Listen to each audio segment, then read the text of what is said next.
Howdy, and welcome back to the Texas Bucket List. You know, every so often when we check things off the list, the places we visit turn out to be way more than we expected.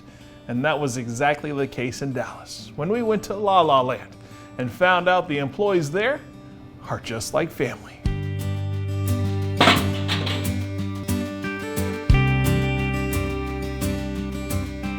Every morning in Dallas's Lower Greenville,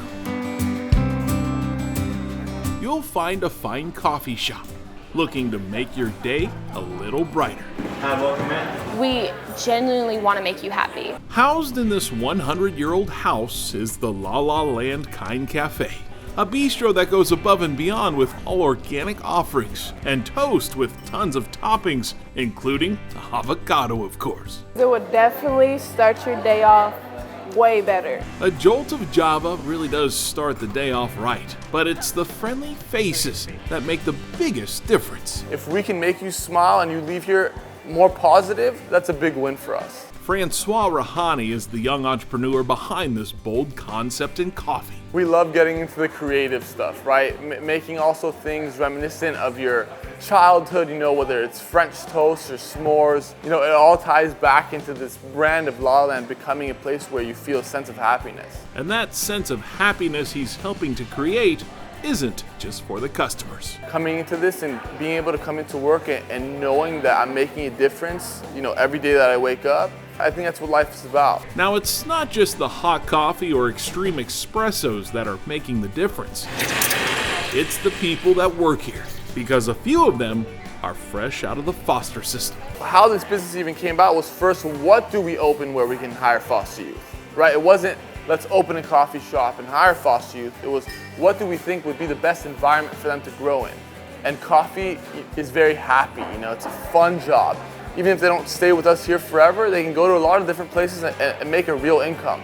So that was big for us also. Clio, Rizzo, and Katie Randall are just two of these former foster kids who have loved working at La La Land. Where would you be without this place? I have no idea. Francois has become like my big brother, honestly. Clio's long journey to La La Land started a long time ago, and she's lived in a lot of places. I've moved 47 times. I turned 19 in July, so you know, 47 times in 19 years, quite a lot. So I don't really have a place that I call home. Can you remember all 47 moves? I remember the cities more so than the houses. From the ages of 3 to 18, Clio was never able to find a forever home. And when she aged out of the system, she walked from Tyler to Dallas.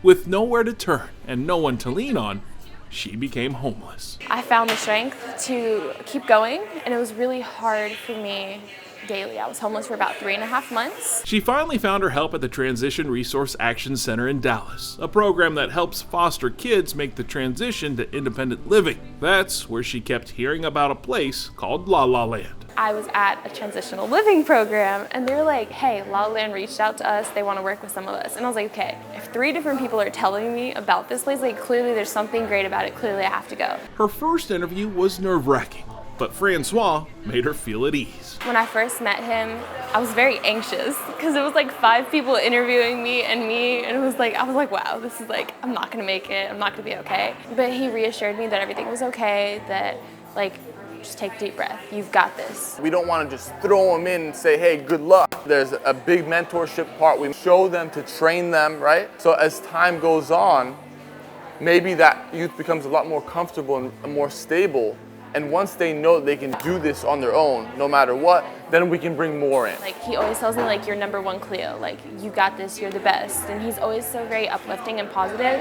And even when, like, I'm having, like, one of my moments of, like, I can't do this, I don't feel like I'm enough right now, Fran's always right there, like, hey, you've got this, give me a hug, give me a high five, get back out there, you're doing great. That sort of support, that person to lean on, was something new to Clio. The last thing we ever want to do is bring a youth in and have them go through another failure in their life. I mean, that would be a complete failure to us. I was told for a very long time I'd never be anything, I'd never graduate, I'd never make it to 18. So I use all the you will nevers to drive me farther, to make me want more from life. Like I'm doing everything I do to defy the odds because I don't want to be another statistic, even though technically I'll always be a statistic. When they're like signing up, when you're hiring them, the new hire packets, you give them their emergency contact form. and they're sitting there and they call you and they say, I don't know what to put.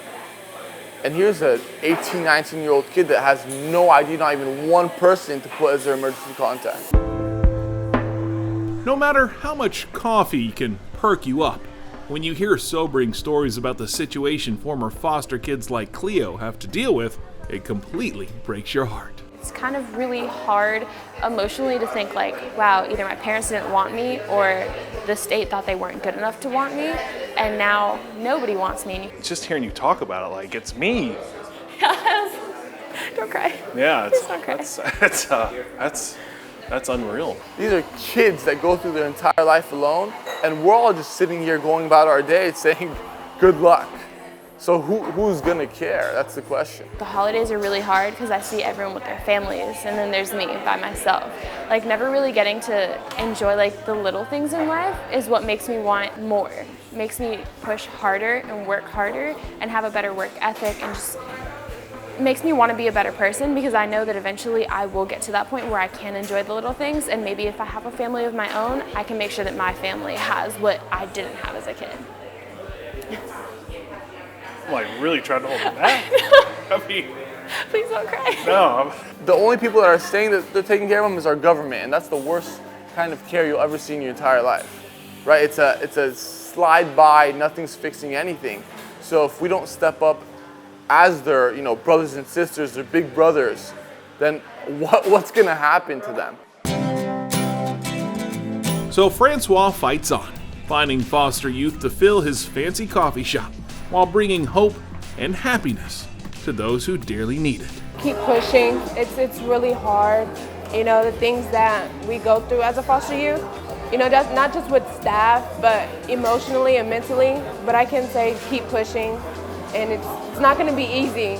Like you're going to want to give up, but if you keep pushing, then more doors will open and you have better opportunities. You just have to find it. If I were to say anything to any foster youth out there watching this or whatever, it's keep fighting, because it does get better. And I know that's like such a cliche thing to say. Like, I always it never gets better, it never gets better. But if you have the right mindset and the right attitude, if you think it's gonna get better, it will get better, because you have that extra determination, that extra drive. And there's so many different ways to help. There's so many different avenues that we should all be putting a little part in. And if people really did realize that, our whole world would be completely different. So wake up and smell the coffee, because there's more ways than one to brighten your day. We want you to feel that sense of euphoria, that high on life from coming in here. I love waking up, coming to La La Land, talking to people, making them smile. Most people will tell you that when you're helping someone, you feel your best. We are more than just a coffee shop. Like,